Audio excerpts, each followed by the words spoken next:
Berikut dokumentasi pembelajaran fase 1 dengan fokus pada sintak menentukan pertanyaan mendasar pada pertemuan 1 sampai 5. Selamat siang. Ya.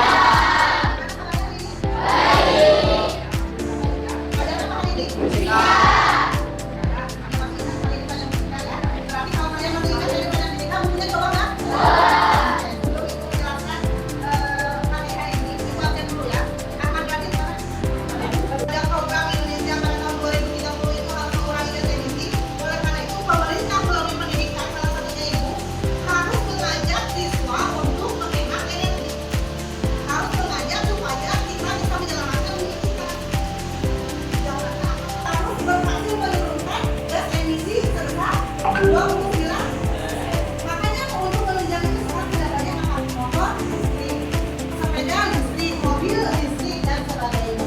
Kenapa? Itu dia untuk mengurangi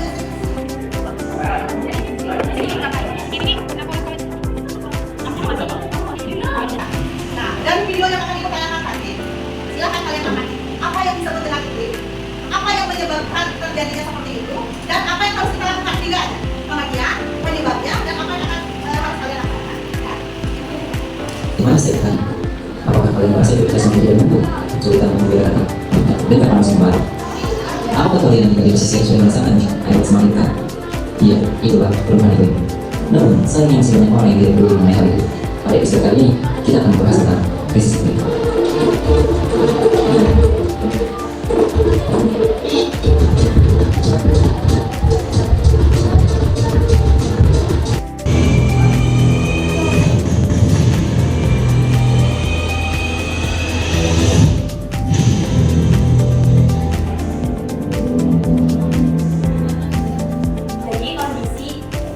Adalah kondisi di mana ada perubahan cuaca berkepanjangan, waktunya 20 sampai 30 tahun. Nah, dampak dari perubahan iklim ini banyak banget teman-teman. Kayak bisa menyebabkan banyak penyakit seperti malaria dan juga demam berdarah. Selain itu bisa menyebabkan mengancam jiwa. Nah, aksi nyata kita sebagai remaja, kita itu harus membuang sampah pada tempatnya, mengolah sampah juga. Selamat pagi. Kabarnya kalian hari ini? Ada nggak semalam yang kalian tidurnya lebih dari jam 10? Yang lebih dari jam 10? Yang benar. Yang di bawah jam 8? Kamu di bawah jam 8? Ngapain aja? Kerja ya. Kemudian ada energi terbarukan dan ada energi tidak terbarukan. Nah, energi terbarukan itu ada apa aja? Banyak ya. Salah satunya ada energi surya.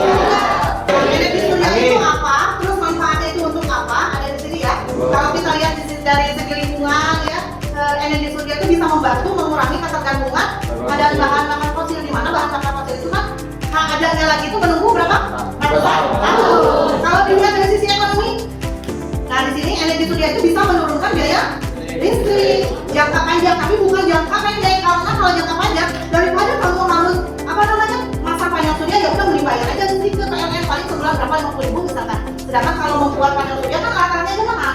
Kalau jangka pendek, tapi kalau jangka panjang itu menggunakan energi surya lebih ekonomis ya, tapi jangkanya jangka panjang. Kalau dari sisi sosial apa? Energi surya itu dapat menjadi solusi untuk menyediakan listrik di daerah terpencil. Nah, aliran listrik dari PLN itu belum nyampe ke daerah terpencil, tetapi kita butuh listrik, maka menggunakan panel surya. Contohnya di apa, di pedalaman misalkan ada kebun sawit. Mana ada listrik masuk ke sana, warga juga nggak ada. Tapi kan dia penghuni kebun sawitnya itu butuh cahaya, masa ya malah mau tidur terus kan mungkin ya. Nah, maka dia pakai apa panel? Nah, itulah salah satu manfaat kalau dilihat dari sisi sosial ya. Selain itu juga ada energi angin ya, air, kemudian panas bumi dan yang lainnya. Di sini ada referensi tambahan, bisa kalian sketch dampaknya ya.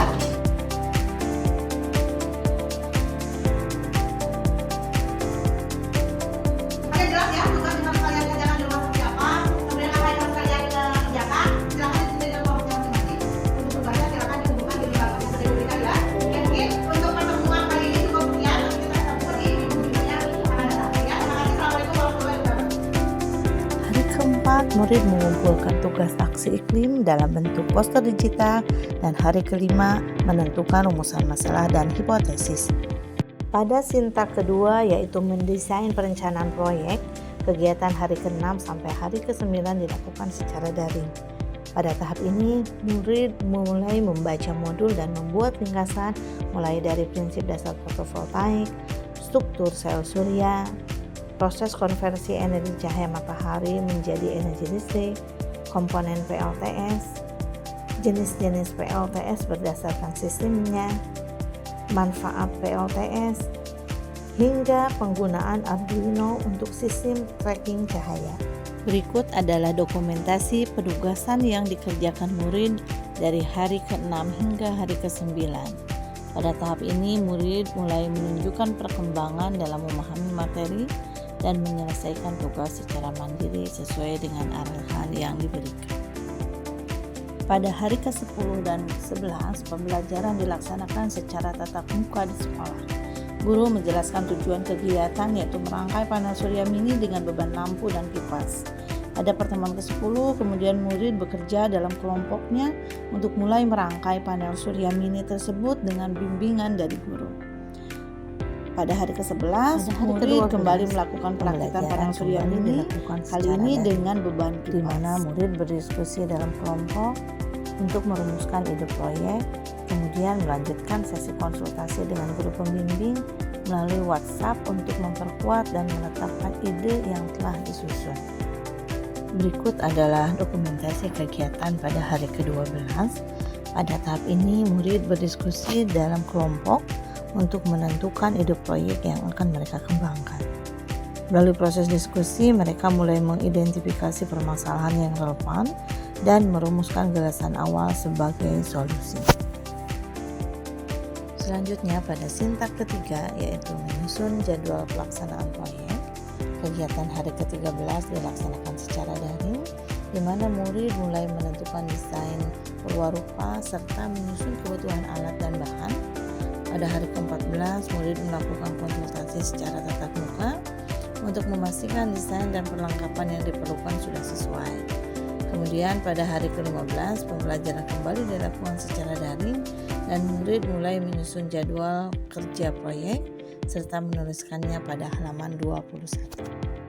Berikut adalah dokumentasi pembelajaran pada hari ke-15 di mana murid mulai menyusun jadwal kerja proyek dan menuliskannya pada modul di halaman 21. Pada sintak keempat, yaitu memonitor kegiatan proyek yang dilaksanakan di hari ke-16 sampai ke-32, di mana murid mulai membuat perwarupa lahan pertanian. Selanjutnya murid berkonsultasi dengan guru terkait perwarupa yang telah dibuat dan melakukan perbaikan sesuai dengan masukan guru. Murid pun kemudian memprogram Arduino dan merakitnya dengan sistem PLTS. Setelah itu murid berkonsultasi kembali dengan guru terkait perkembangan proyek yang telah dilakukan dan melakukan perbaikan sesuai arahan. Murid pun mengintegrasikan Arduino, kemudian PLTS, kemudian proyek itu diuji cobakan pada tahap pertama. Selanjutnya dilakukan bimbingan dan konsultasi dengan guru. Kemudian berdasarkan masukan yang diberikan oleh guru, murid pun melakukan perbaikan proyek dan melaksanakan uji coba pada tahap kedua. Hari ke-33, murid menganalisis hasil percobaan dengan cara mengerjakan modul halaman 22. Hari ke-34 dan 35, murid menyusun kesimpulan dan laporan. Kemudian hari ke-36, murid berkonsultasi dengan guru, dan di hari ke-37, murid memperbaiki laporan sesuai dengan saran dan umpan balik dari guru. Assalamualaikum warahmatullahi wabarakatuh. Tariful. Perkenalkan, kami dari kelompok 2 ingin mempresentasikan hasil kerja kami, yaitu Solar Smart Irrigation. Hari ke-39, murid menampilkan perwarupa dan laporan hasil kerja dalam pameran mini, di mana murid memberikan penjelasan kepada pengunjung serta menunjukkan bukti proses dan produk proyek yang dihadiri juga oleh wakil kepala sekolah. Kemudian ada perwakilan siswa, dewan guru, dan perwakilan dari petani yang ada di Desa Trimulyo. Hari ke-40, murid melakukan refleksi terhadap proses dan hasil proyek yang sudah dikerjakan. Melalui proyek PLTS Solar Smart Irrigation, murid tidak hanya memahami konsep energi terbarukan secara teoritis, tapi juga menerapkannya dalam perwarupa yang kontekstual dengan permasalahan lingkungan, sekaligus mengembangkan keterampilan berpikir kreatif serta kepedulian terhadap perubahan iklim dan keberlanjutan. Demikianlah aksi nyata terkait solar